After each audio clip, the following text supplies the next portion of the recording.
time do you got? So we can kind I of map out don't the know. day. Do an hour. That's how All much right. time you got? I'm pretty open today. I got a lot of stuff out of the way yesterday. Good. Yeah, how's the surgery plans? they're coming. I'm gonna start getting some my stuff packed and what else? Started making some meal prep Nice. When is your surgery? Monday. Welcome to Food is Medicine, where medicine meets the menu. The podcast where the art of culinary excellence meets the science of modern medicine. Join the world's first and finest chef-neurologist dynamic duo, Dr. Victor Wang and Chef Dennis Arvizu, as they dive into the powerful link between our dietary choices and our well-being. Uncover the impactful ways in which simple changes in diet can ward off chronic illnesses, sharpen mental acuity, and contribute to a longer, healthier life. Prepare to be hungry for more than just food. Tune in to their insightful and occasionally spicy discussions today, and find out how the food choices you make can spice up your health for a tastier tomorrow. So maybe as an introduction, Mhm. so Dennis and I'm a neurologist specializing in pain medicine. Dennis, why don't you introduce yourself? So I'm a chef. I focused on the last 20 years on a lot of sustainable food. When I come to look at it, it's a way of promoting just health and wellness, and it's as I've gotten older and had to deal with some chronic conditions, I've turned to see how food really enhances your life. And I think for me, it's being able to share that knowledge to anyone going through some of these conditions as you get older, but as well as hopefully for the younger generation to be able to promote a healthier lifestyle. And since I'm on the other side of the treating side, so I do a lot of injections for radiculopathy and back pain, neck pain, and treatments for those conditions, as well as being a neurologist. Dennis and I started talking, and there's a lot more research going into healthy lifestyle, healthy living, instead of just relying on medications. I think there's a lot of things that people can do on their own for to improve their lifestyles, as well as for people going through these certain conditions or going through these certain situations like neck surgery, low back surgery, recovery. And so that's what we were talking about at the beginning. So Yeah. what are you meal prepping? So I already did a couple of, I think I got 5 liters of cold pressed juice, a lot of greens, got a 60-40 split with a little bit of orange juice. So you got a lot of kale, celery, some broccoli. Is Um, this Did you prepare these based on any sort of knowledge of like post surgical things? I've looked up a few ingredients, and some of the stuff I already use is falls into the anti-inflammation category. Okay, so it's Um, purposeful then, intentional. yeah, I mean, Nice. yeah, in a way. And Yeah. then I made some what's it called? So I made a base of like a creamy potato chicken soup just with chicken bone broth. For Some the so I froze it and then I'll defrost it over the coming days when I come back. So it's for when basically, you get home. yeah. So Got I it. have Yeah. it's a base with like carrot, celery, onion, garlic, heavy on the garlic. And then I did a base of chicken bone broth, so you have a lot of the coagulant and protein in it. And then from Okay. there, I'll add like broccoli if I want to, or just kind of have it as is. It's good, or kind of play with it from there. But This is based off of research for like spine surgery yeah, recovery specifically. so like bone broth is huge in recovery. Okay. Um, so chicken bone broth, beef bone broth, but I just decided to make it into kind of a soup, make it a little heartier. Nice. And then same thing, incorporate more like vegetables and nutrients into it. Yeah. So for the for just for a background, this is because you're having surgery on your low back. Correct. So I'm having it's what they call ALIF surgeries, anterior interbody lumbar fusion on Anterior the lumbar, right? on the Interbody fusion. L4 5S1. Yeah, and you had because you have severe pain going down one or both of your legs, right? Yes, so it started out just with the chronic pain kind of in the low back SI joints area. Been dealing with it for about 10 years now, but I got a severe degenerative disc disease. So when your discs collapse, as a result, I've shrunk about 4 centimeters in the last 2 years. And so as that happens, you're How old are you? too old. 39. 39. Yeah. Yeah. So these are things that you usually hear about when you're 60, but Yeah. I've yeah. been growing up, I was always told that my body was a good 20, 25 years older. And I always Yeah. took it as a bit of a running joke. But now I think the running joke is officially not so funny anymore. Yeah. So it's Do your parents have bad backs too? My dad does, but he injured his working when he was young. Mhm. He herniated a disc when he was like about 25. Okay. Doing construction. Yeah, he used to work in Mexico with like electrical construction. So it was like, I guess he was pulling like a cable that they were gonna install, and pulled it, something tweaked, and he just couldn't stand for quite a while. So we don't know if he was genetically predisposed for anything. No, well, he suffers from rheumatoid arthritis, which is Okay. interesting. Another inflammatory condition. Yeah, his is all inflammation related, and mine is just degenerative. So nothing on your mom's side? No, nothing. It's luck of the draw, I guess. Yeah, so with mine, it's been both of my discs collapsed, but also one is protruding into the spine. So I also have a lumbar stenosis, and essentially, I don't take care of that, I can end up paralyzed for life. Yeah, so lumbar stenosis is when this basically means narrowing of the spinal canal, so that's what puts pressure on the spinal cord. So that's what you're talking about. And is the disc on one side or the other? The herniation? They're actually on both. Both sides. So you're getting pain on both sides. Both legs. It's worse on the level 4 than 5.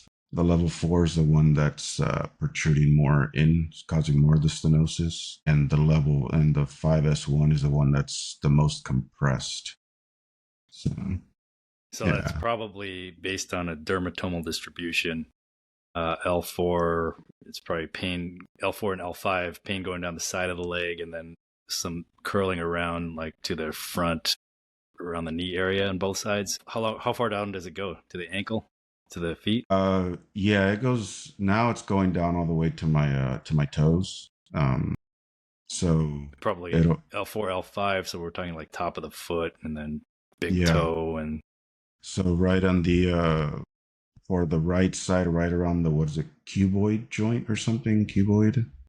There's like a, right around there, that's where it stops. And then I'll also get the little jabs right in the spine on occasion.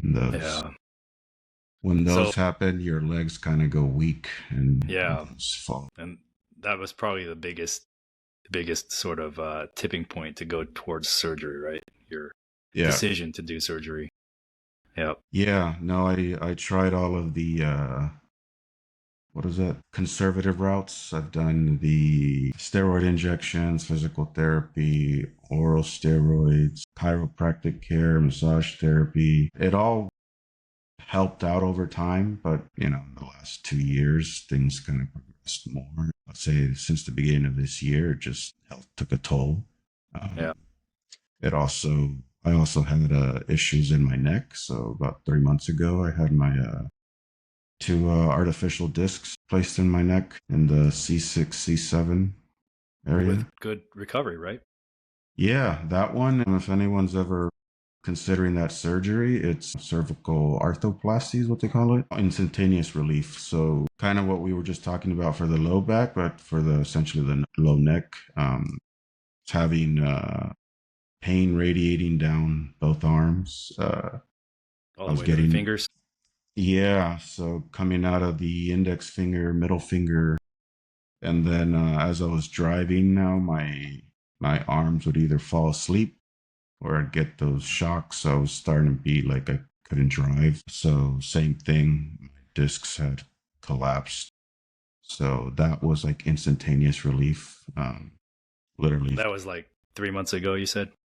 yeah, Yeah. literally will be 3 months to the day uh, tomorrow. Wow. And you're doing pretty well. Now, Yeah, now next week you're scheduled for your low back. correct. Yeah, Nice. the neck surgery. I mean, I would say within 3 weeks, I wouldn't have like recalled I had surgery just because I have the scar. Otherwise, There it is. Yeah. I don't remember that I had neck surgery. So So that's a that, good outcome. yeah, that's been very positive. So if it's on anyone's to-do list, definitely would say inquire more about it. Yeah. Um, and so we were thinking about, as Dennis goes through these things, and as from my knowledge of the time course of these things, that it'd be interesting for other people going through this to hear about Dennis's journey, and with his expertise and my hopefully knowledge, we can add something to people's lives. Yeah, no, I think it's optimal timing, I want to say. I guess. Yeah, when Victor and I spoke about this, I've been very in tune with my doctors, my medical team of avoiding surgery. I mean, I think with any doctor, you always want to go the conservative route as much as possible. So what I was going to say is that medicine progresses every day, and what we believed as treatment even 20 years ago, 30 years ago, has changed and will continue to change. So recovery from surgery, for example, so I had ACL surgery 20 years ago, or maybe 30 years ago, 20 years ago. The old school thinking was that you would sit in you would immobilize the joint for a long time. More current thinking is that you immobilize it for about a week, and then they start bending it. They start bending the knee and start mobilizing the joint. That's the physical therapy part, but we wanted to talk about nutrition and how nutrition, because nobody really, or in the past, people really didn't think about nutrition as part of the recovery process for things like surgeries and other things. I mean, we'll progress. We'll talk more about non-surgical things and nutrition as well. But since you're going through this now, I think this is a good time to talk about diet. Yeah, no, absolutely. I mean, it's interesting that when you go through surgery, so I've gone through a few, and of course, every surgery sometimes gives you a different outcome. Also involved changing your dietary consumption, your lifestyle. So it's been the past couple of years. It's been looking into not only medication, how can you use food as a medical sustenance to help with your longevity, and I guess you can say slow down deterioration as you get older. Yeah. So maybe just to finish up, back on the so you're preparing for surgery, or you're preparing for post surgery with your preparations for different types of things to eat and drink while you're sitting on, or you're laying on your bed probably. Yeah, Um, yeah, actually, you know what? So when we so the surgery is going to be on Monday. Is there correct. an overnight stay? Yeah, so as of right now, I've been told anywhere from 3 to 5 nights in the hospital. So between the vascular surgeon and the neurosurgeon, I've heard 3 to 4. Very rarely have I heard it's 5. I guess it varies on individual to individual recovery, but a Okay. minimum of 3 nights, yeah. Especially since it's 2 discs that are getting fused. Okay. Same thing with my neck surgery.